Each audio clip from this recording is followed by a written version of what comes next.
Hello, everybody. Dave Neal here, stand-up comic and host of Bachelor Nation News. And we have a Bachelor recap of the finale. That's right. The finale was last night of Zach Shallcross's season. And we've got three different storylines, essentially. We've got the happy ever after couple and the two women that are left reeling in the botchery of a season. No, I mean, look, this is what happens. There is always going to be collateral damage that is done as a man tries to pursue love with 30, quote-unquote, hopefuls. All right, so we're going to get into it right now. Follow me on Instagram at DNeals.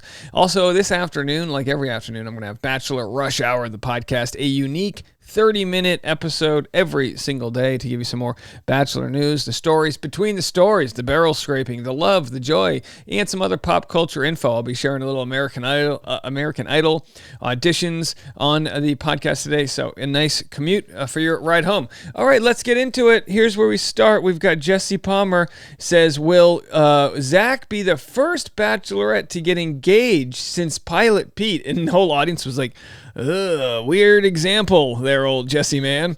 It's a weird stat to flex on, if you ask me. All right, Ariel arrives to the live taping in a stunning, flowing white gown. She hated that she was left in the dark regarding Zach and how he handled her breakup. Zach arrives to cheers, and then they hug. And as you guys know, if you're new to my channel, I take notes, read them back to you. No edits, no jump cuts, just me, you guys, and a couple graphics. Ariel says, when the premise of the open relationship changes, I should know. Says Zach denigrated their relationship and left her in the dark. At that moment, Zach was thinking, oh boy, I am in over my head in this fight. Whenever you're fighting with your lady and she starts using words you don't know, you're like, oh boy, you looked up something on psychology today and you gotta, you've got the weaponry behind your point of view. I object, Your Honor. Just say sorry, Zach. Zach says he didn't go about it right and that he should have told Ariel first, of course, first being before telling Katie, since Ariel was a first date. I don't know. Ariel says by putting sex off the table, it made the week about sex. And I totally agree with Ariel there. Yeah, the week became obsessively about sex, although to be honest, that's pretty much what it normally is about. But no one's like, well, this is the week we get to play Parcheesi by ourselves in the room. It ain't called Parcheesi week. It's called Fantasy Suite week. All right. Ariel says a person who preaches integrity you should have lived up to it. And Ariel came prepared, and yeah, it was a wild ride. Zach says he regrets his parameters, and Ariel says he took away her agency. And yeah, it was a rough one. Boy, you did a good job doing that, preaching integrity, and then dragging her through the mud. They got, okay, what are you going to do? You know what I mean? He took the loss like a champ. She got her words in. She comes out looking good, and we can all move on. Okay, back to Thailand. So we see Zach showering again, of course. They got that note, and then we go back to Thailand. Zach's with his family. They arrive there. Not a bad excuse for a family trip.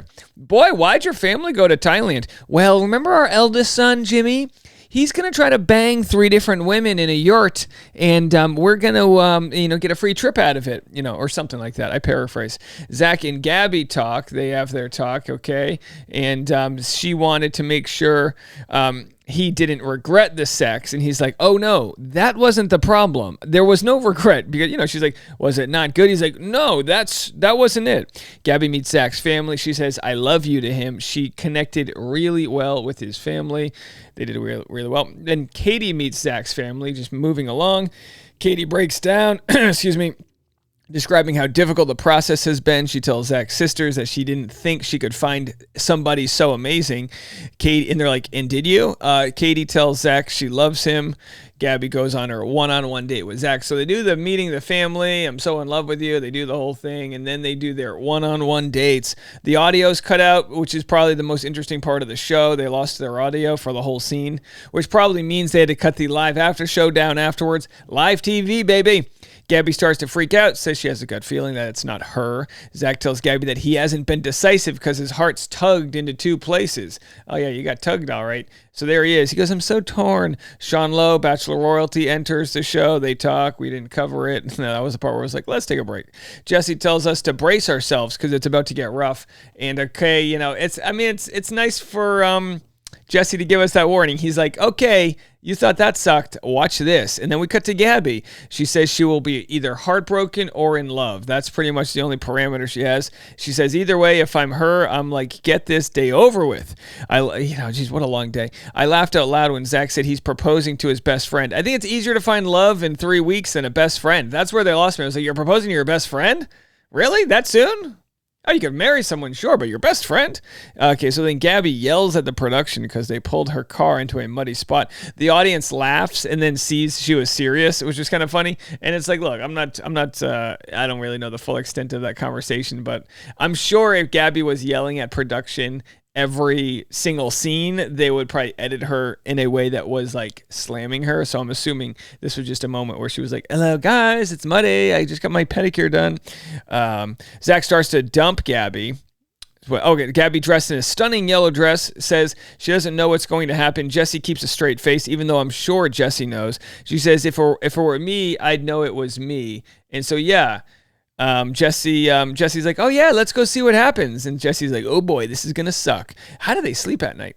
Zach starts to dump Gabby and she says she doesn't want to hear it, pleads with him to stop. She says she knew it was coming. She doesn't know why he wouldn't tell her when he knew. She tells him he knew. He's like, I didn't know yet. She's like, you knew. He's like, I wasn't really sure. She's like, please stop. She pleads with him. Gabby tells Zach that Katie is really special and really lucky, and she wishes Zach good luck, says goodbye and leaves. I don't want an apology, and I don't need it. She says, it's okay. I'll find love somewhere, somehow. Yeah, it's a very bummer scene here. That beautiful Gabby dressed as a, you know the bananas in pajamas? That's what she looks like here with the yellow. Hey, it's all good.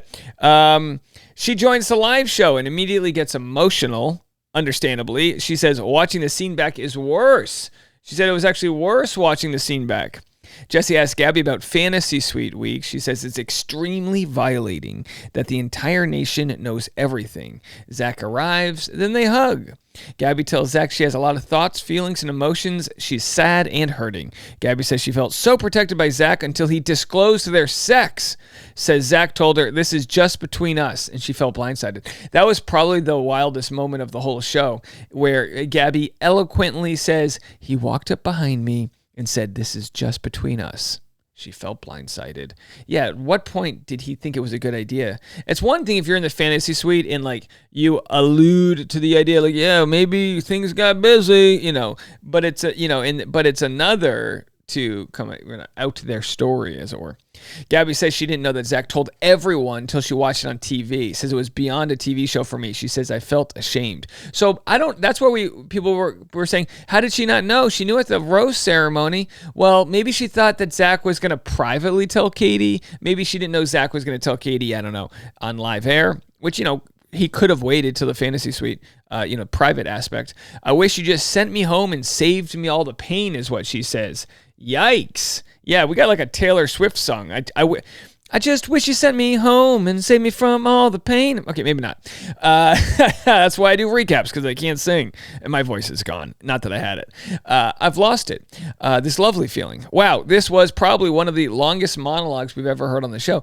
Gabby talking, and again, respectfully, the floor was hers. That was probably the longest monologue without any interjection I think we've ever heard. Zach says the way he handled things was completely wrong, and that's the end of that. Okay, now we go to Katie's big moment, and as you guys know, we'll have more of this content on the show as the day goes on. But Katie's big moment, Zach pulls the "I'm no longer falling in love with you" card, because I am in love with you. Oh my gosh. She's like, she didn't fall for that at all. Says, you're the face I want to wake up to every morning. Zach proposes, and she says yes. Of course, this is their 3-week proposal, so in real life, they'll probably want to redo this proposal at some point, maybe in 6 months or so. I don't know. Hey, I don't know. I waited 7 years before I proposed. When you know, right, folks? And I couldn't afford a ring. I didn't have Neal Lane over there. Katie arrives to the live show in a shimmering long-sleeve mini dress. Katie tells Zach he did a good job on the engagement ring, and I'm like, he didn't pay for that, right? Like, no offense to Zach, but you... Until you pay for an engagement ring with money you don't have, You're not putting faith in the relationship. You know what I mean? All right. And don't do that, by the way. Don't go into debt. Jesse asked Zach when he knew for sure it was Katie. And I'm like taking notes being like, oh boy, be careful with your answer. And Zach's like, well, and he kind of tiptoes around it and gives kind of a vague answer. He's like, I didn't know, but then I knew all along. It's like, did you not know or did you know all along? Jesse asked, and to Zach's credit, there are plenty of past leads that thought they knew all along and they dismiss other relationships and then they wish in the hindsight that they pursued the other relationship. So probably a good thing for the strategy of it all to pursue other relationships and see which one really stands the test of time. But again, as far as standing the test of time, I've got moldy cheese that's older than this relationship here. Jesse asks about wedding plans. Can you believe it? Jesse's turned into all of our mothers. Well, when are you going to get married? What if you thought about kids? It's like, Jesse, chill. They do mention they're moving in together. Zach says, don't worry, we'll have a wedding pretty soon in 2029 or whenever he said it's going to be 2025. All right, let me know what you guys think. We got a lot of content coming your way. I'm going to have a full story on Ariel. We're going to probably have some Gabby content, although, to be honest, we don't have too much to talk about because she hasn't really made any statements as of yet. But we'll get all that for you guys, and I'm going to package it all together in Bachelor Rush Hour, the afternoon podcast. If you like what I do, if you enjoy all of my content and you want to donate, the best way you can help out the channel is by going to Patreon, which is a private membership-only community, and donating as little as $5 a month. You can cancel at any time, and you get private behind-the-scenes live streams. Every day I'll be live this morning at the 10 a.m. hour, patreon.com/Dave Neal. Link in the comment section to join the podcast, and we will see you all in a little bit.